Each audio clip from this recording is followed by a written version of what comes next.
ബേപ്പൂർ സുൽത്താൻ എന്നറിയപ്പെട്ട മലയാളത്തിന്റെ പ്രിയപ്പെട്ട എഴുത്തുകാരൻ വൈക്കം മുഹമ്മദ് ബഷീറിന്റെ അനുസ്മരണ ദിനത്തിൽ ബഷീറിനെയും ബഷീറിന്റെ കൃതികളെയും അടയാളപ്പെടുത്തി വിദ്യാർത്ഥികൾ.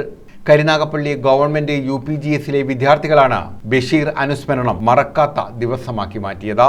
യൗവനത്തിലും പ്രായാധിക്യത്തിലുമുള്ള ബഷീറിന്റെ ഓർമ്മകളാണ് ഇവർ ആദ്യം വരച്ചിട്ടത്. ഇതാണ് പാക്യവർഗ്. ഇതിന്റെ നിറം എന്താണ്? കറുത്തത്. എന്റെ ഉപ്പാപ്പാന്റെ ആനയുടെ നിറം എന്താണ്? കറുത്തത്. എന്റെ നിറം എന്താണ്? വെളുത്തത്. കുട്ടികൾ ബഷീറിന്റെ വേഷമണിഞ്ഞ് രംഗത്തെത്തി. പത്രം വായിച്ചുകൊണ്ടിരിക്കുന്ന ബഷീറിന്റെ രൂപഭാവങ്ങളോടെയാണ് വിദ്യാർത്ഥികൾ വന്നത്. ഇതോടൊപ്പം തന്നെ ബഷീറിന്റെ പ്രധാനപ്പെട്ട കൃതികളിലെ പ്രധാന കഥാപാത്രങ്ങളെയെല്ലാം അനുസ്മരിപ്പിച്ച് വിദ്യാർത്ഥികൾ വേഷവിധാനങ്ങളോടെ എത്തി.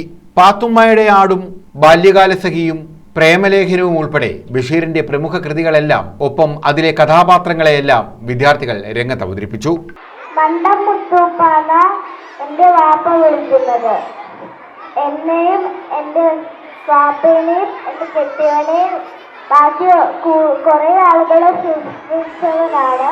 കേശവൻ നായരും പാത്തുമ്മയും സുഹറയും എട്ടുകാലി മമ്മൂഞ്ഞും ആനവാരി രാമൻ നായരും പൊൻകുരിശ് തോമയുമെല്ലാം വിദ്യാർത്ഥികളിലൂടെ വീണ്ടും അരങ്ങിലെത്തി.